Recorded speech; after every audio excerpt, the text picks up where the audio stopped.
To pray successfully, you must have clearly defined objectives. You must know what you want before you can ask for it. You must know what you want before you can feel that you have it. And prayer is the feeling of the fulfilled desire. It does not matter what it is you seek in prayer, or where it is, or whom it concerns. You have nothing to do but convince yourself of the truth of that which you desire to see manifested. When you emerge from prayer, you no longer seek, for you have, if you have prayed correctly, subconsciously assumed the reality of the state sought, and by the law of reversibility, your subconscious must objectify that which it affirms. You must have a conductor to transmit a force. You may employ a wire, a jet of water, a current of air, a ray of light, or any intermediary whatsoever. The principle of the photophone, or the transmission of the voice by light, will help you to understand thought transmission, or the sending of a word to heal another. There is a strong analogy between a spoken voice and a mental voice. To think is to speak low, to speak is to think aloud.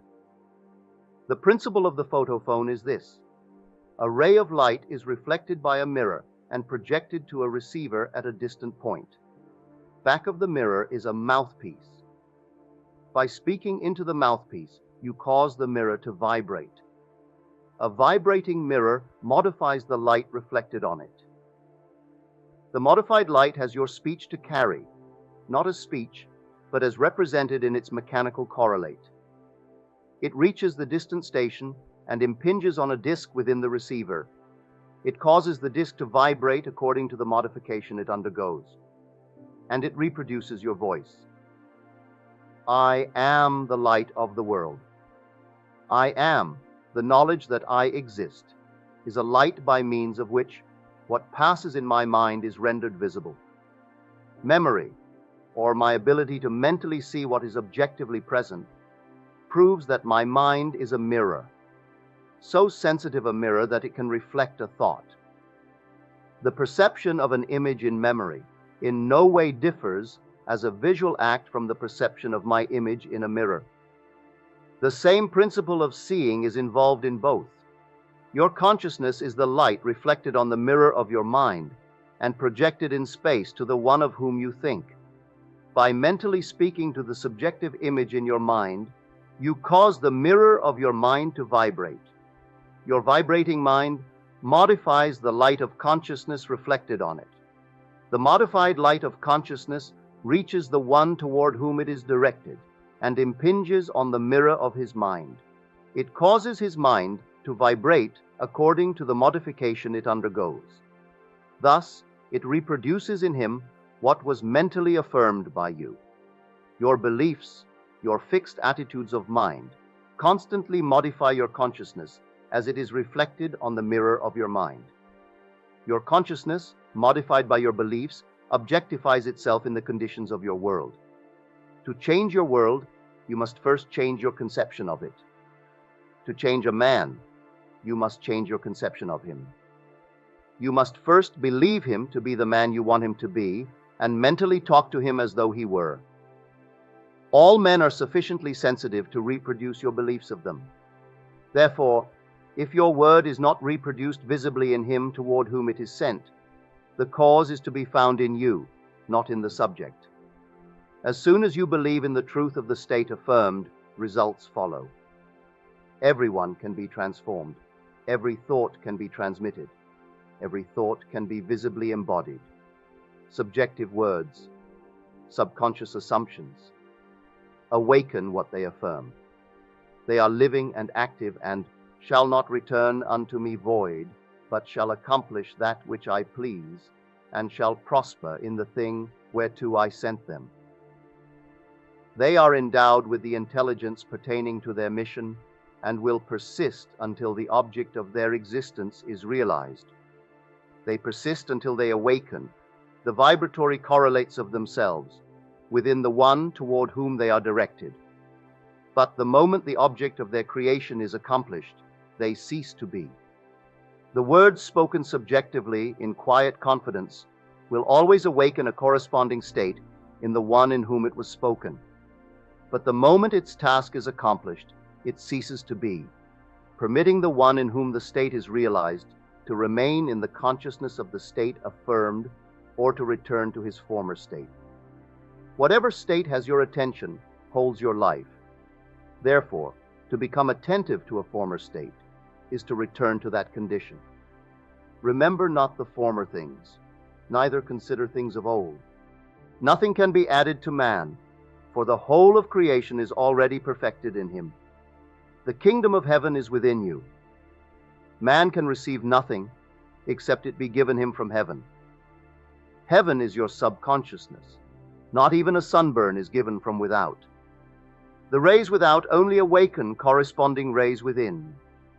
Were the burning rays not contained within man, all the concentrated rays in the universe could not burn him. Were the tones of health not contained within the consciousness of the one whom they are affirmed, they could not be vibrated by the word which is sent. You do not really give to another, you resurrect that which is asleep within him. The damsel is not dead, but sleepeth. Death is merely a sleeping and forgetting. Age and decay are the sleep, not death, of youth and health. Recognition of a state vibrates or awakens it. Distance, as it is cognized by your objective senses, does not exist for the subjective mind. If I take the wings of the morning and dwell in the uttermost parts of the sea, even there shall thy hand lead me. Time and space are conditions of thought.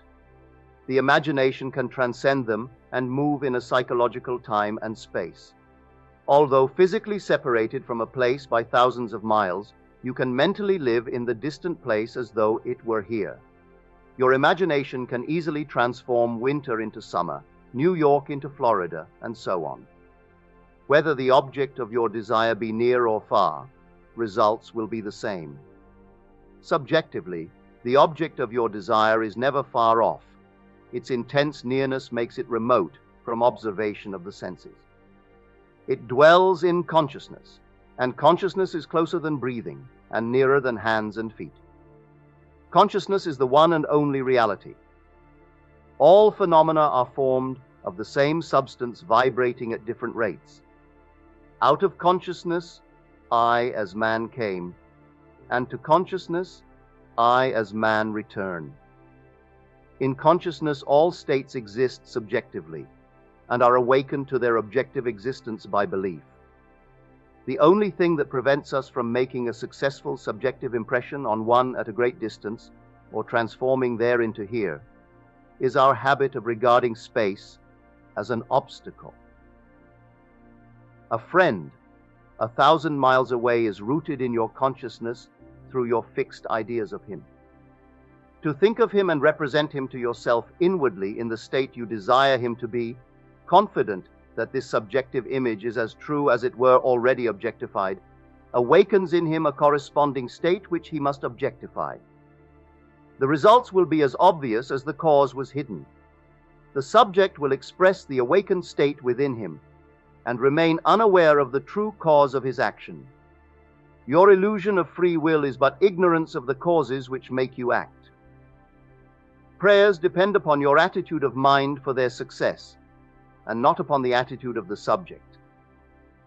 The subject has no power to resist your controlled subjective ideas of him unless the state affirmed by you to be true of him is a state he is incapable of wishing as true of another.